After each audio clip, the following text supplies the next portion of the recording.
মঙ্গলবার রাজ্যের পশ্চিম খোয়াই দক্ষিণ এবং সিপাহীজলা জেলার ভারী থেকে অতি ভারী বৃষ্টিপাতের সতর্কতা জারি করেছে আবহাওয়া দফতর। গোমতী এবং ধলাই জেলায় ভারী বর্ষণের সতর্কতা জারি করা হয়েছে। বাংলাদেশের দক্ষিণাংশে নিম্নচাপ এবং ঘূর্ণাবর্তার কারণে রাজ্যে এই ভারী বৃষ্টিপাত হচ্ছে বলে আবহাওয়া দফতর সূত্রে জানা যায়। গতকাল রাতের বৃষ্টিতে বলদাখাল এলাকা সহ চন্দ্রপুর আসাম আগরতলা রোড, শ্রীলঙ্কা বস্তি, প্রতাপগড় সহ বেশ কিছু জায়গায় জল উঠে প্লাবিত হয়ে যায়। নামানো হয়েছে বোট এবং কাজ করছে পুলিশ, এনডিআরএফ ও প্রশাসনের টিম। তবে জল এখনও কমছে না। বহু শরণার্থীরা শিবিরে প্রবেশ করে বর্তমানে। ভিডিও রিপোর্ট, ত্রিপুরা নিউজে।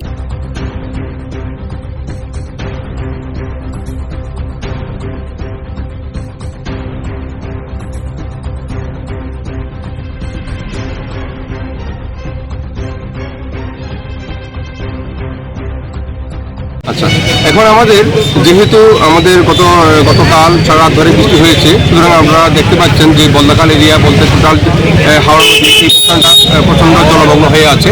তো এখন আমরা এই প্রতিকূল পরিস্থিতিটা সামাল দেওয়ার জন্য আমরা আপাতত প্রশাসন থেকে 3টা বোট নামিয়েছি এবং আমরা জিরানিয়া থেকে এখানে 3টা বোট নামিয়েছি এবং প্রকল্প থেকেও ওরা নামাচ্ছে। ওরা এখন আমরা কি করছি, সাবডিভিশন, এখন কোনো সাবডিভিশন ভাগাভাগি না করে যে যেখানে লোক আটকে আছে জলের মধ্যে ওদেরকে রেস্কিউ করে আমরা এখানে আসছি।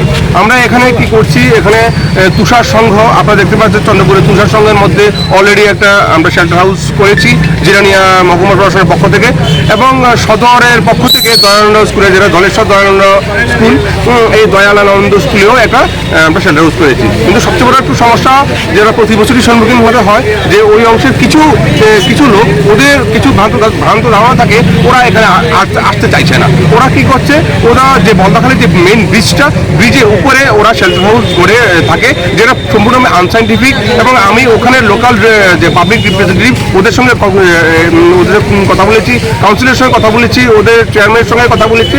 ইভেন ওরা চেয়ারম্যানের কথাও শুনতে চাইছে না, কোনো পাবলিক রিপ্রেজেন্টেটিভের কথাও শুনতে চাইছে না। এবং এই জিনিসটার জন্য লোকরা নিজেদের বিপদ নিজেরা ডাকছে। প্রতি বছরে কি হয়, ওরা কি হয়, দু সাইডে ওদের জল এবং মাঝখানে ওরা জলের মধ্যে আইল্যান্ডের মতো ওই ব্রিজের উপরে আস্তানা গেড়ে থাকে। এবং আলটিমেটলি কি হয়, ওদেরকে আবার ওখান থেকে রেস্কিউ করে আনার জন্য আমাদের লোক পাঠাতে হয়।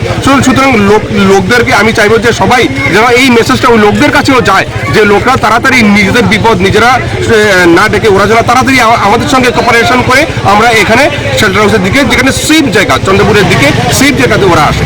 টোটাল কয়টা শেল্টার হাউস খোলা আমাদের এখন আপাতত 2টো বাড়ি, মানে একটা দয়ানন্দ স্কুল এবং এই তুষার সংঘ করা হয়েছে।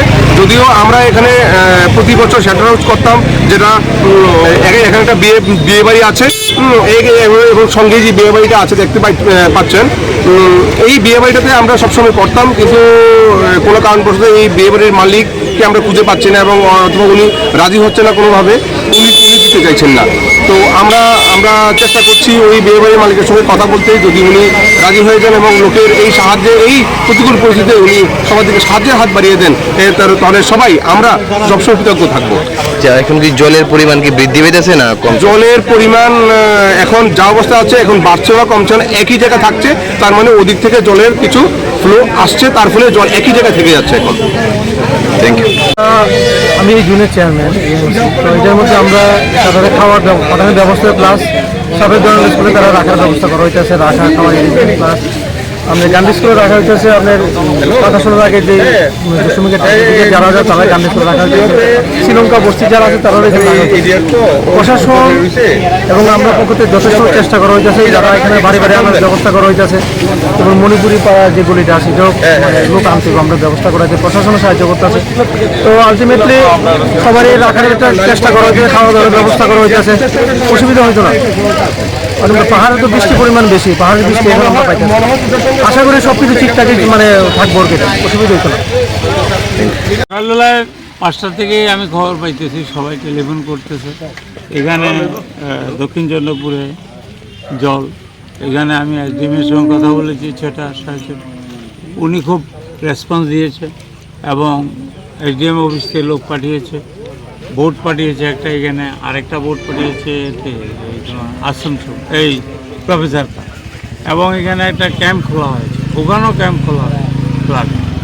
তারপরে আমি বলেছি ওই যে রাম ঠাকুর পল্লী যেটা গার্লস স্কুলের সঙ্গে ওইখানে জলমগ্ন, ওইখানেও ব্যবস্থা করা হচ্ছে। We are trying, the people of this area Banamalipur, we are trying and we are getting cooperation from the government. এই ব্যাপারে এখন নেক্সট তাদের খাওয়া দাওয়া এই যে মহিলারা আইতেছে সবাই, it will be look up. জল কি কমতাছে না বাড়তাছে? একটু কম থাকছে, কাল বেশি আছে, বিকাল সকালে অনেক বেশি ছিল, স্লোলি কমতেছে খুব আস্তে আস্তে। তাদের খাওয়া দাওয়ার ব্যাপারে কি ব্যবস্থা করবে? ডিসি অফিস থেকে কে আছে? এদিকের অবস্থাটা কিরকম? অবস্থা মোটামুটি বেশি ভালো না, খুব খারাপ অবস্থা। প্রত্যেকটা ঘরে ঘরে জল ঢুকেছে, প্রত্যেকটা ঘরে ঘরে জল আছে, প্রত্যেক বাড়ি বাড়ি মানুষ তো বাড়িতেছে, চতুর্থ ফাটতেছে। আমরা চেষ্টা করতেছি, যারা যুবক পোলাপান আছে তারা চেষ্টা করতেছে। কতটা ফ্যামিলি আছে এদিকে? প্রায় 150-200।